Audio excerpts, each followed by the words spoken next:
The morning sun hit the glass towers of downtown as Daniel rushed through the crowded square, his leather shoes clicking against the pavement with purpose. He was running late, and being late to the most important audition of his life was not an option. His designer jacket hung perfectly on his shoulders, and the expensive violin case in his hand caught the light with every step. Everything about him screamed success, privilege, and a future already mapped out in gold. The concert hall loomed. Ahead, its grand entrance promising opportunity and prestige. Daniel had practiced for 6 months straight for this moment. His parents had paid for the best instructors money could buy.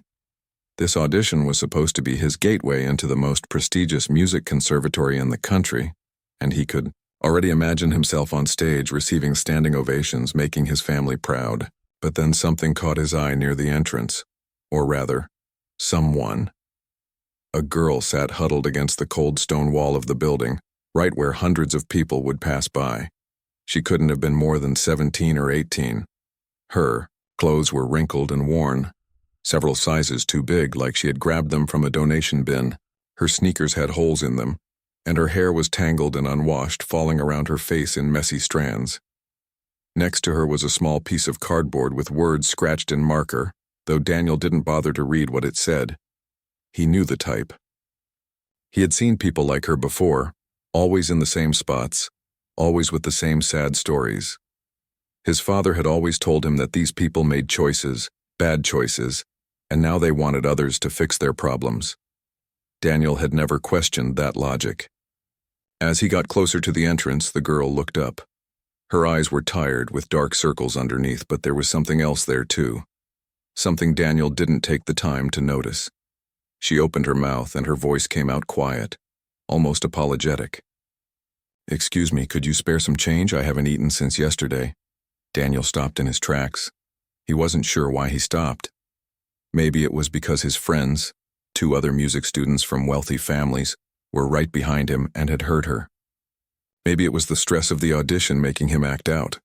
Or maybe it was something deeper, something uglier that had been building inside him for years. He turned to face her fully, and a smirk crossed his face. "Get a job," he said, loud enough for everyone around to hear. "You know what I'm doing right now? I'm going to an audition. I've been working my whole life for this moment. Do you know what work means?" The girl lowered her eyes, her cheeks flushing with shame.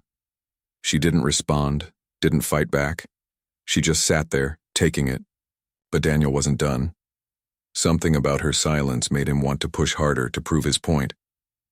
"I'm serious," he continued, his voice dripping with contempt. "You're what, 17? 18? And you're just sitting here begging?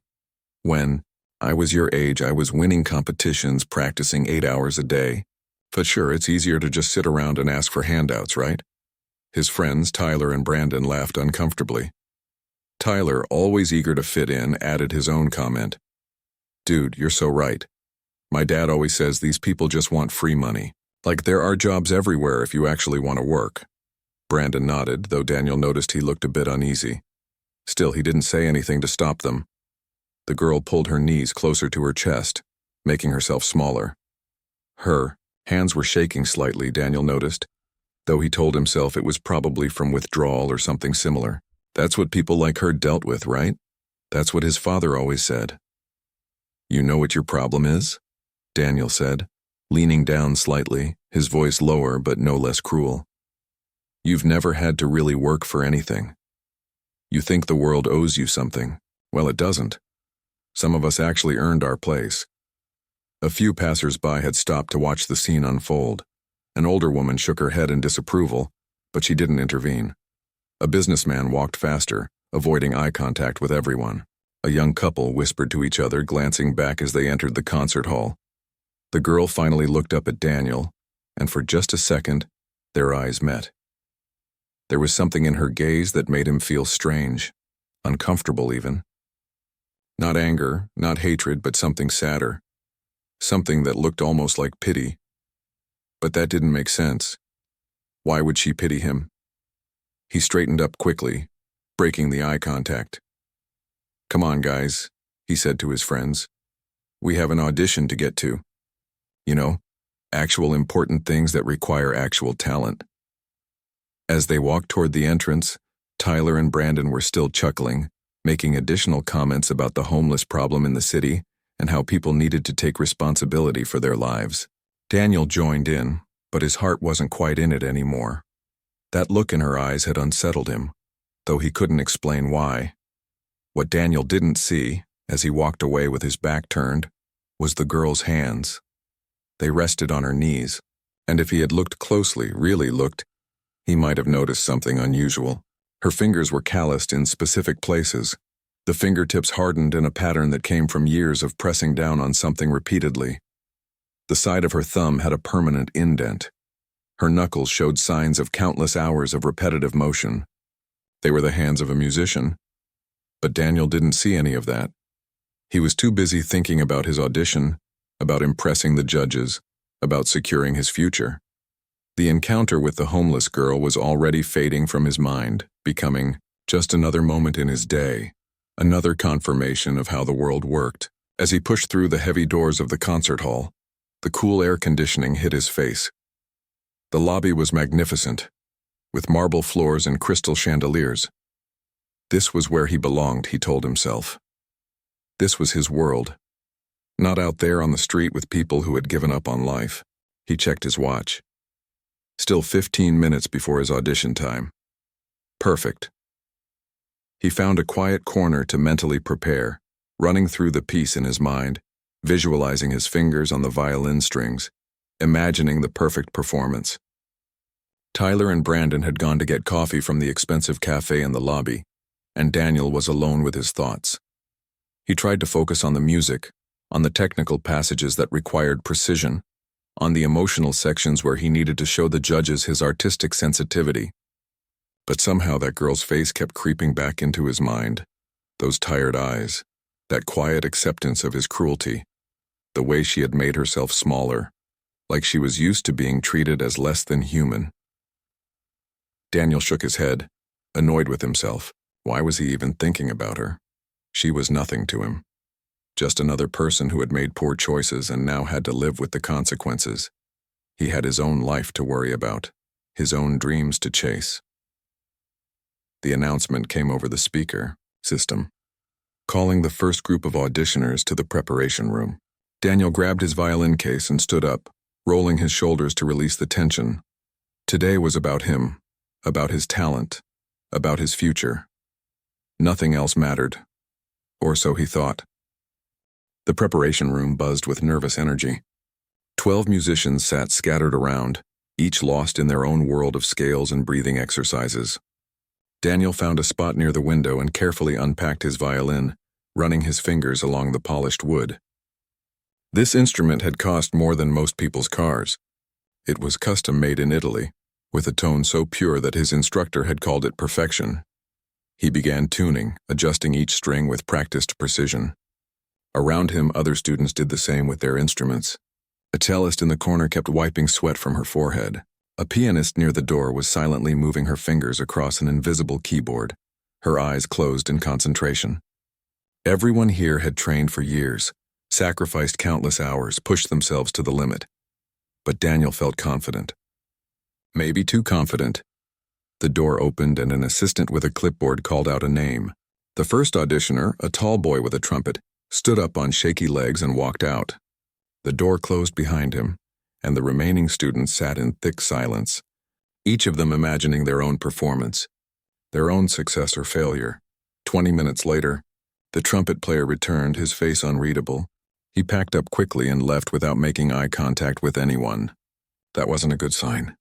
One by one, names were called. Each time, Daniel's heart beat a little faster. He watched as musicians returned from their auditions, some smiling with relief, others fighting back tears. This was the reality of their world. Years of preparation could be judged in just 15 minutes. Finally, his name echoed through the room. Daniel Peterson. He stood up, gripping his violin case tightly. Tyler gave him a thumbs up from across the room. Brandon whispered, "You got this, man."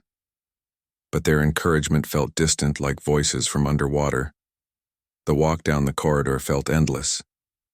His shoes echoed against the polished floor. Through the tall windows, he could see the city below. People going about their ordinary lives, completely unaware that his entire future was about to be decided. The audition hall was smaller than he expected, but somehow more intimidating. A grand piano sat in one corner, and a single chair waited for him in the center of a small stage. 5 judges sat behind a long table, their faces professional and neutral. Papers were scattered in front of them, notes from previous auditioners probably. But it was the woman sitting in the middle that made Daniel's breath catch. Elena Volkov, the legendary pianist. He had seen her perform once when he was 14, and her playing had literally moved him to tears. She was known for being brilliant but also brutally honest. She had once made a famous violinist cry during a masterclass by telling him his playing sounded like a cat being strangled with technical precision. "Whenever you're ready," she said. Her accent thick but her English clear. Daniel positioned himself, raised his violin, and took a deep breath. He had chosen Meditation from Thais by Massenet. It was a beautiful piece, technically demanding but also deeply emotional. He had practiced it 1,000 times. He knew every note, every bow stroke, every subtle shift in dynamics. He began to play. His fingers moved exactly as they should. The notes came out clean and precise. The difficult passages that had tripped him up months ago now flowed smoothly. Technically speaking, his performance was nearly flawless.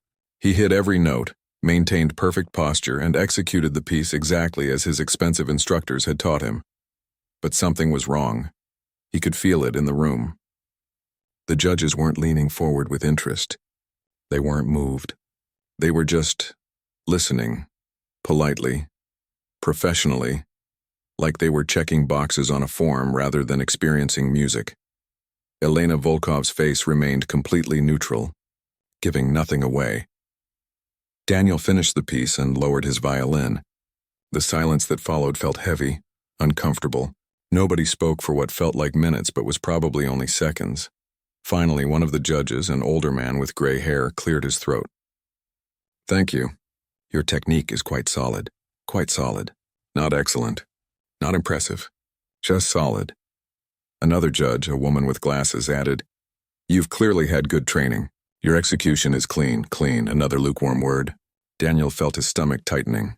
Then Elena Volkov leaned forward, and everyone in the room seemed to hold their breath. When she spoke, her voice was gentle but firm, like a doctor delivering bad news with compassion. "You play the notes correctly," she said. "Every single one.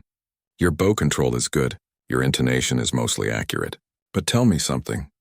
She paused, looking directly into his eyes. "When was the last time you felt real pain? Real loss, real desperation?" Daniel blinked, confused. I'm not sure what you mean." "Your music," she continued, "it has no soul, no story. You play like someone who has read about emotion in a textbook, but never actually experienced it. The notes are there, yes, but where is the heart? Where is the humanity?" The other judges shifted in their seats. One of them wrote something down. Elena wasn't done. Music is not just technical exercise. It is not about playing the right notes at the right time. It is about communication, about sharing human experience. When you play, I should feel something. I should understand something about life, about suffering, about joy, about the human condition. She shook her head slowly. "But when you play, I feel nothing. I hear expensive lessons and privileged practice time. I hear a boy who has never struggled for anything in his life." Her words hit Daniel like physical blows. His face burned with humiliation and anger. Who was she to judge his life? What did she know about his struggles, his hard work, his dedication? But deep down, somewhere he didn't want to acknowledge, her words resonated as truth. "Thank you for your time," the gray-haired judge said, signaling that the audition was over. "We'll notify all applicants of our decisions within 2 weeks." Daniel somehow managed to pack up his violin and walk out of the room with his head up. But the moment the door closed behind him, his legs felt weak. He leaned against the wall in the empty corridor, fighting the urge to throw up. He had failed. Not technically, but in some deeper way that mattered more. And the worst part was, he knew Elena Volkov was right. His playing was empty. Perfect, but empty. When he returned to the preparation room, Tyler and Brandon looked up expectantly. Daniel just shook his head slightly and their faces fell. They knew what that meant. As they gathered their things to leave, Daniel overheard 2 staff members talking near the door. "Is there another audition today?" one asked. "Yeah, one more. Special case." Professor Volkov requested it personally. Some girl she found. Should be interesting. When? This afternoon. Around 3. Daniel glanced at his watch. It was almost 2:30 now. A special case? Someone Elena Volkov personally wanted to hear? That was unusual. The legendary pianist rarely took personal interest in students before hearing them play. Tyler and Brandon were already heading toward the exit, eager to leave this place of disappointment behind. But something made Daniel hesitate. Maybe it was curiosity. Maybe it was the need to see someone else audition, to feel less alone in his failure. Maybe it was something else entirely. "You guys go ahead," he told his friends. "I think I left something in the lobby. I'll catch up with you later." They shrugged and left, probably eager to go drown their sorrows or pretend this day never happened. Daniel watched them go, then slowly made his way back toward the main auditorium. He had no idea that what he was about to witness would change everything he thought he knew about music, about talent, and about himself. Daniel found a quiet corner in the main lobby where he could see the entrance, but remained mostly hidden behind a large marble pillar. He wasn't sure why he was staying. Part of him wanted to leave to forget this entire disastrous day. But another part, a part he didn't fully understand, needed to see who this mysterious auditioner was, the one Elena Volkov had personally requested to hear. The lobby had emptied out considerably. Most of the morning's auditioners had left, either celebrating or mourning their performances. A janitor pushed a cart across the marble floor, the wheels squeaking softly. The receptionist at the front desk typed away on her computer, occasionally answering the phone with practiced cheerfulness. Daniel checked his phone. Almost 3 o'clock. He scrolled through messages from Tyler and Brandon, both complaining about the audition and making plans to hit up a restaurant downtown. He ignored them. His parents had texted too, asking how it went. He couldn't bring himself to respond yet. Then the main doors opened and Daniel looked up. His breath caught in his throat. It was her. The homeless girl from outside, the one he had mocked just a few hours ago. But she wasn't alone. Walking beside her with a gentle hand on her shoulder was Elena Volkov herself. The legendary pianist was speaking softly to the girl, who looked absolutely terrified and out of place in the pristine lobby. Her dirty clothes stood in stark contrast to the marble and crystal surroundings. Daniel's mind raced. What was happening? Had the girl snuck in? Was she bothering Elena Volkov? Maybe she was causing some kind of problem and was being escorted out, but that didn't make sense. Elena wasn't calling security. She wasn't angry. Instead, she was treating the girl with what looked like genuine warmth and respect. She pulled out a clean handkerchief from her purse and gently wiped a smudge of dirt from the girl's cheek, the gesture almost motherly.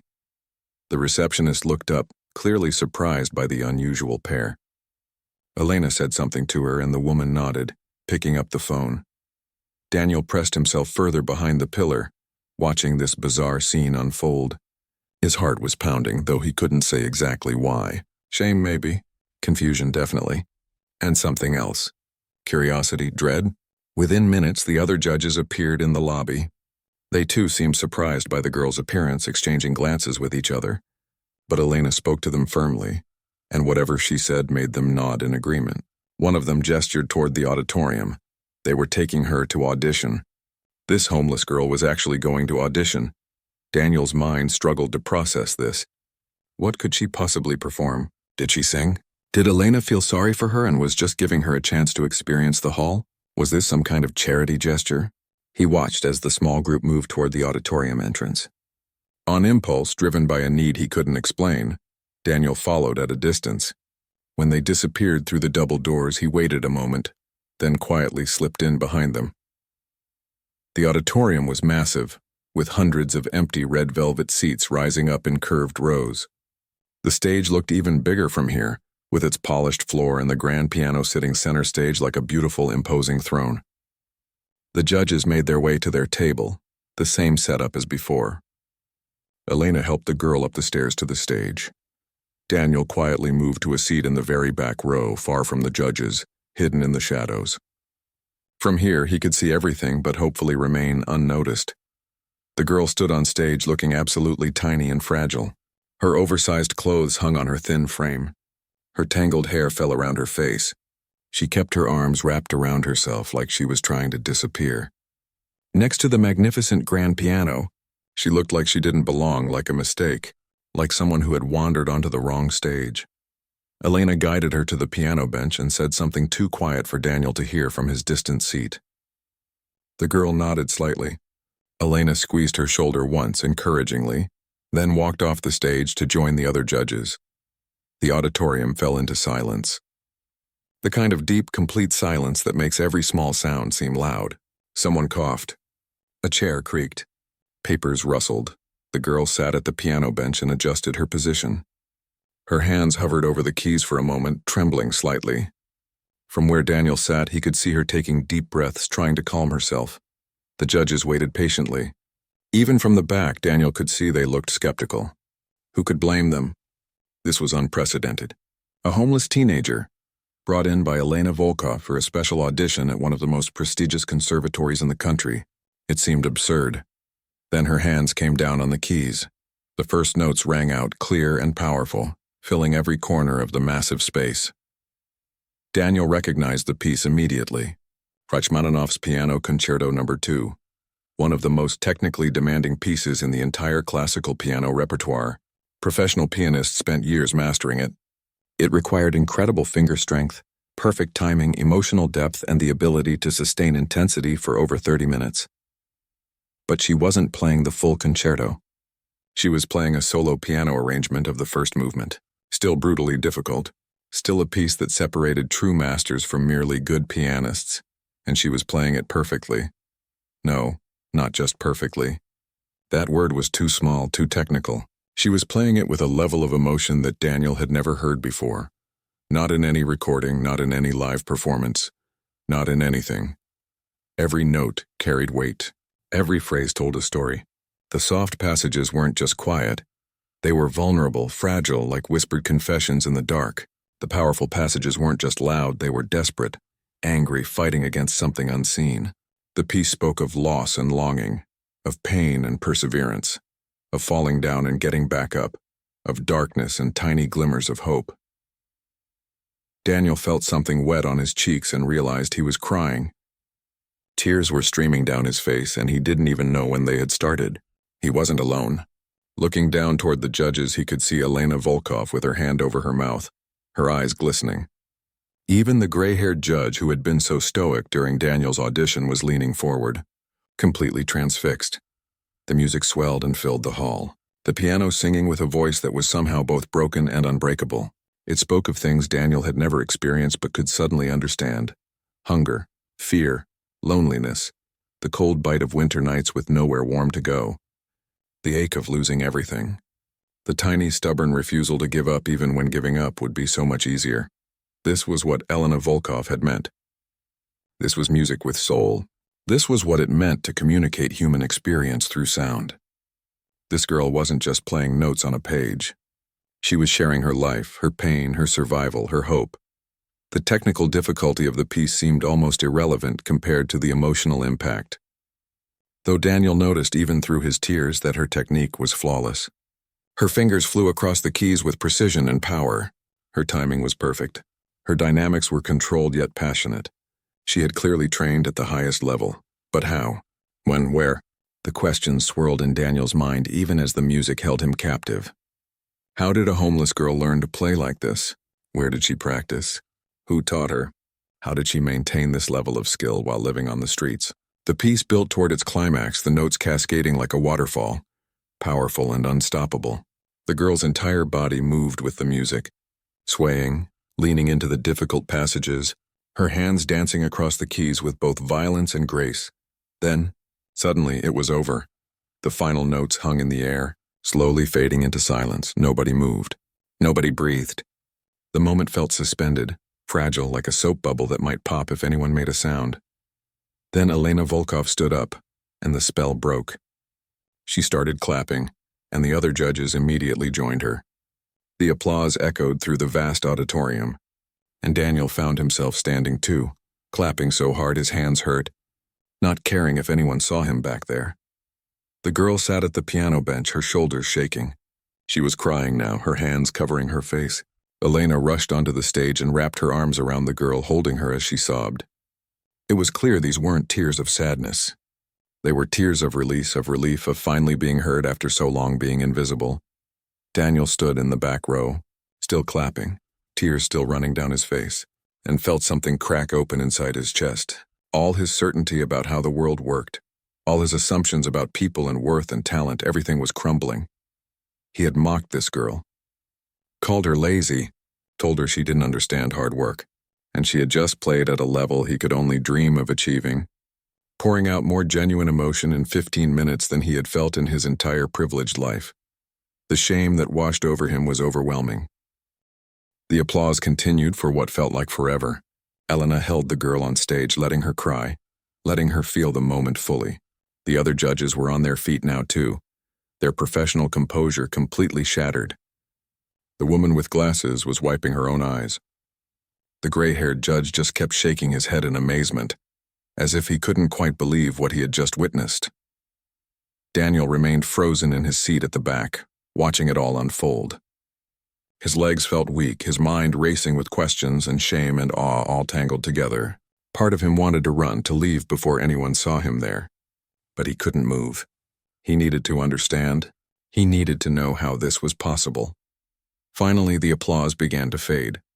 Elena helped the girl to her feet, keeping a supportive arm around her shoulders. The girl wiped her face with her sleeve, trying to compose herself. Even from the back row, Daniel could see she was trembling. Elena turned to address the other judges, though her voice carried clearly through the auditorium's perfect acoustics. Daniel leaned forward, straining to hear every word. "I know this is unusual," Elena began, her accent thick with emotion. "I know we do not typically do auditions like this. But I need to tell you about this young woman. I need you to understand who she is and what her music means." The judges nodded, settling back into their seats. They were listening intently now, all skepticism erased by what they had just heard. Elena took a breath and continued. "Her name is Lily Rodriguez. 3 years ago, she was exactly where all those young people who auditioned today want to be. She was a prodigy, a genuine prodigy. She had already performed with youth orchestras in 3 countries. She had won every major youth competition for her age group. The best conservatories in the world were competing to offer her scholarships." Daniel felt his stomach drop. This girl had been a prodigy? 3 years ago? That meant when she was only 15 or 16? Her parents were both musicians, Elena went on. Her father played cello in a regional orchestra.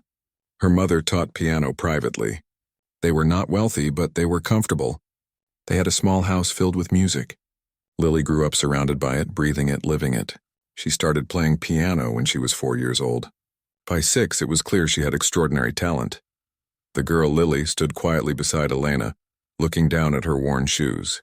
Her hands were clasped in front of her, and Daniel could see they were still shaking slightly. When she was 15, Elena's voice dropped lower, sadder. Her parents were driving home from one of her concerts. It was late at night. The roads were wet. A drunk driver ran a red light at an intersection. The auditorium went completely silent. Even the usual building sounds seemed to disappear. They died instantly. Both of them. The words hung in the air like stones. Daniel felt something twist painfully in his chest. He thought about his own parents, probably sitting at home right now, waiting to hear about his audition. Always there. Always supportive. Always a safety net he had never truly appreciated. Elena continued, her hand gently rubbing Lily's shoulder. Lily had no other family. No grandparents, no aunts or uncles, no one. She became a ward of the state. She was placed in foster care. One of the judges, a younger man who hadn't spoken during Daniel's audition, asked quietly, "What happened?" "The first home was not good," Elena said carefully. "The people were more interested in the monthly check than in Lily. There was no piano. When she asked to practice at school, they said no. They wanted her home doing chores. She ran away after 3 months." Lily's shoulders hunched forward, and she seemed to be trying to make herself smaller again, just like she had been doing outside the concert hall. "The second home was worse," Elena continued. "There were too many children, not enough food, and the father—" She paused, choosing her words carefully. "He was not a kind man." Lily stayed 6 weeks before she ran away again. The third home seemed better at first. They were an older couple, retired. But the woman had dementia, and it was getting worse.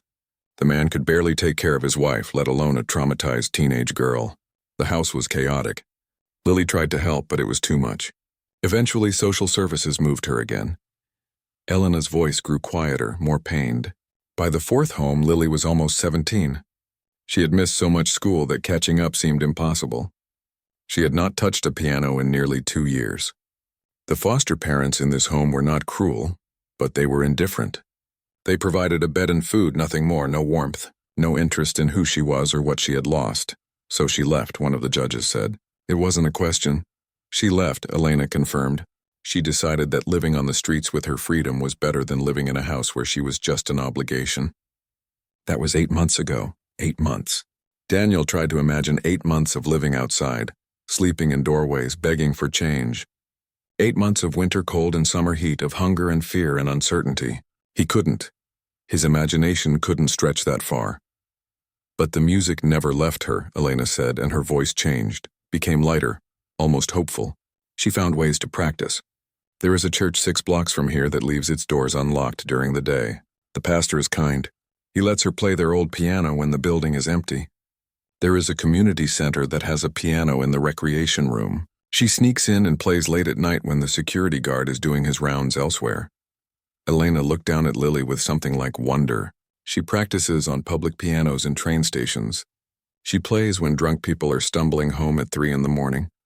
When no one is paying attention to a homeless girl making music, she maintains her skill through pure determination, through pure love of what she does. The gray-haired judge leaned forward. How did you find her? A small smile crossed Elena's face. 2 weeks ago, I was in the subway. The Green Line station, very late at night. I had just finished a dinner with donors for the conservatory. I was tired and ready to go back to my hotel. Then I heard piano music echoing through the station. Someone was playing Chopin's Nocturne in E-flat major, but they were playing it with such feeling, such understanding, that I had to find who it was. She gestured to Lily. I found her at a public piano, playing for an audience of 3 homeless men who had fallen asleep on the benches nearby. She was playing from memory. Her eyes closed and the emotion in her playing stopped me in my tracks. I have heard that Nocturne performed by the greatest pianists in the world, but I have never heard it played with such genuine melancholy, such authentic loneliness. Elena's eyes were wet again. I tried to talk to her, but she ran away. She was afraid, I think. Afraid I would call police or social services. So I came back to that station every night for a week, hoping to find her again. Finally, she was there. This time I convinced her to talk to me. I bought her dinner. She told me her story, and I knew I had to bring her here. The judges were all nodding now, understanding. This wasn't charity. This wasn't pity.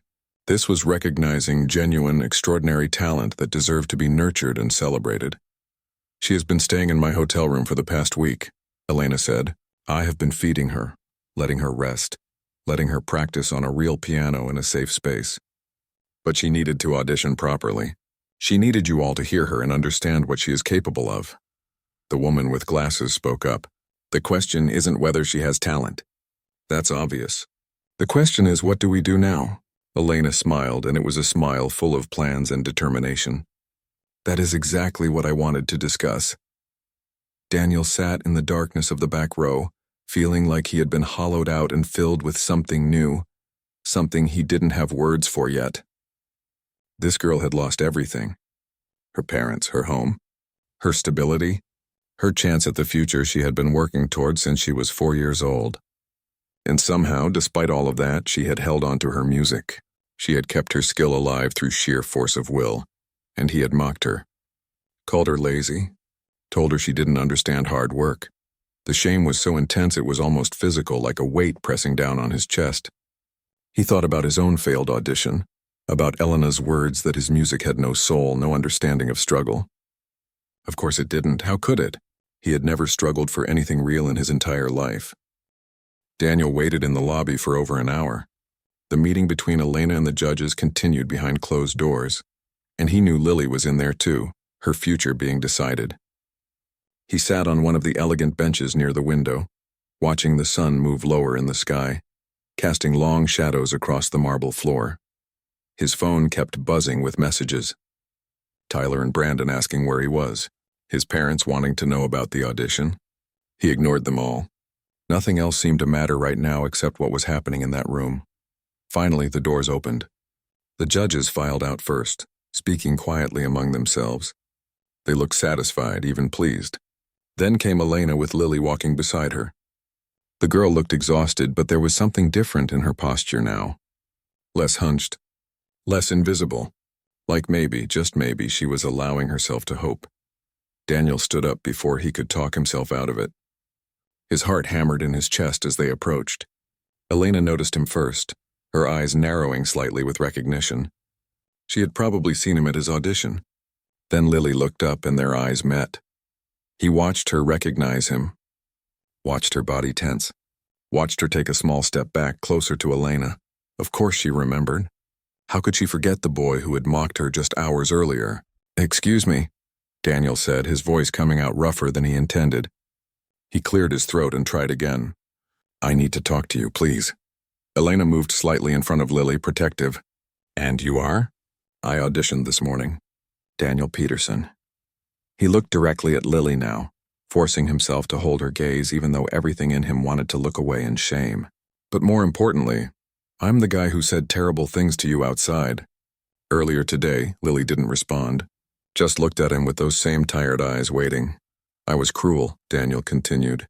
His hands were shaking, so he shoved them in his pockets. "I said things about you not understanding hard work, about you making bad choices, about you just wanting handouts."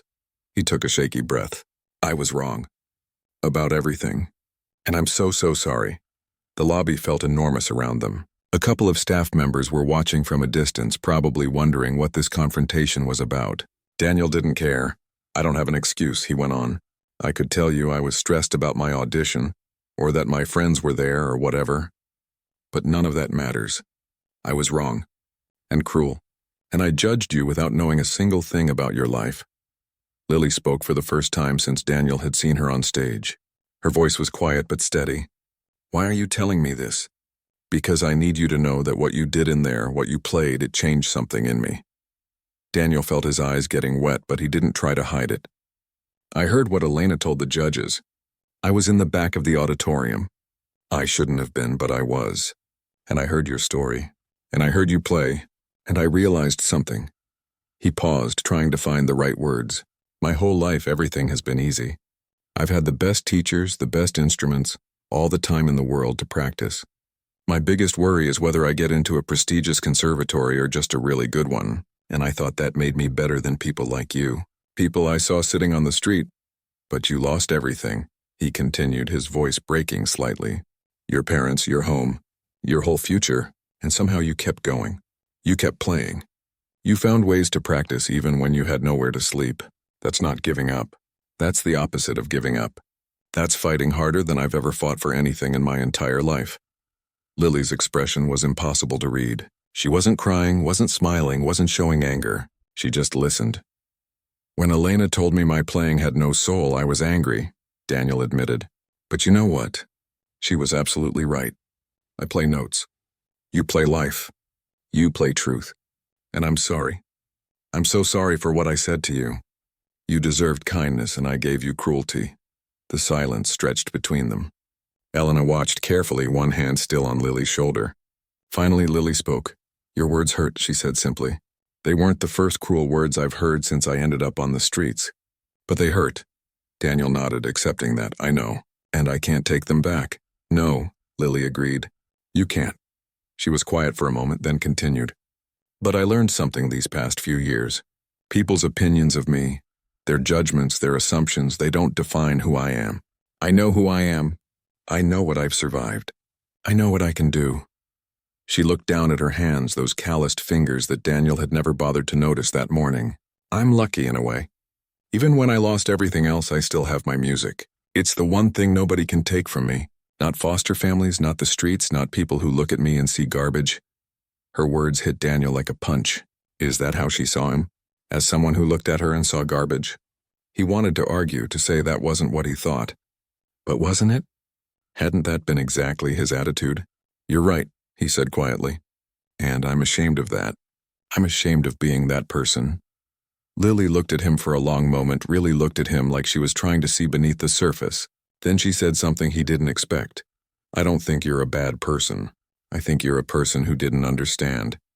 And now maybe you do. A little bit. She shrugged slightly. That's more than most people ever manage. The generosity in her words after everything was almost too much. Daniel felt tears spill over and didn't try to stop them. I want to do better, he said. Be better. I don't know how exactly, but I want to try. Elena, who had been silent this whole time, finally spoke. Then do it. Don't just say you want to change. Actually change. Use your privilege to help others instead of looking down on them. Daniel nodded. I will, I promise. Elena studied him for a moment, then seemed to make a decision. I'm offering Lily a full scholarship to my academy in Vienna. Room, board, everything. She'll have the training and support she deserves. She paused. But maybe you learned something today too. Maybe you're not ready for a conservatory yet. Maybe you need to learn about life before you can play music that matters. The words should have stung, but they didn't. They felt true. You're right, Daniel said. I do. Over the following weeks and months, Daniel's life changed in ways he never expected. He didn't go to a prestigious conservatory that year. Instead, he deferred his applications and started volunteering at a homeless shelter downtown. 3 days a week after his regular practice sessions, he would go there and help serve meals, sort donations, and just talk to people. He started a program offering free music lessons to kids who couldn't afford them. He used his parents' connections and his own privilege not to advance his career, but to open doors for others. It wasn't glamorous. It wasn't impressive on a resume. But it was real. He kept practicing, of course. Music was still his passion. But now when he played, he tried to remember the people he met at the shelter. Their stories, their struggles, their surprising moments of joy and humor despite everything. He tried to play with understanding, with empathy, with soul. 4 years later, Daniel sat in the audience at Carnegie Hall. The program in his hands announced a piano recital by Lily Rodriguez, now being called one of the most promising young pianists of her generation. He had followed her career from a distance, watching as she won competitions, performed with major orchestras, and began recording albums that critics praised for their emotional depth and technical brilliance. When she walked onto the stage that night, the transformation was striking. She wore an elegant black dress, her hair styled beautifully, but her eyes were the same, those eyes that had seen too much too young but had never stopped looking forward. She played Rachmaninoff again that night, among other pieces, and when Daniel heard that familiar opening, he was transported back to that auditorium 4 years ago, to the moment everything changed. Her playing had only grown more powerful, more nuanced, but it still carried that same truth, that same hard-won understanding of what it meant to lose everything and keep going anyway. After the performance, during the reception, Daniel waited in line with everyone else who wanted to congratulate her. When he finally reached her, she looked at him with surprise, then recognition, then something like warmth. Daniel, she said, I heard about your work with the shelter program and the music education initiative. That's really wonderful. I learned from the best, he said simply. She smiled, a real smile. We both learned something that day, I think. You learned empathy. I learned that even in the worst moments, even when people are cruel, there's always a chance for change, for growth. That's worth remembering, too. They talked for a few more minutes before other people needed her attention. As Daniel left the hall that night, walking out into the New York evening, he thought about the journey from that terrible morning outside the concert hall to this moment. He had been so sure of himself back then, so certain about who deserved success and who didn't, so blind to his own privilege and others' struggles. That version of himself seemed like a stranger now, someone he barely recognized. The girl he had mocked had taught him the most important lesson of his life, not through words but through music, through resilience, through the simple act of refusing to let circumstances define her worth. She had shown him that talent and dignity existed in places,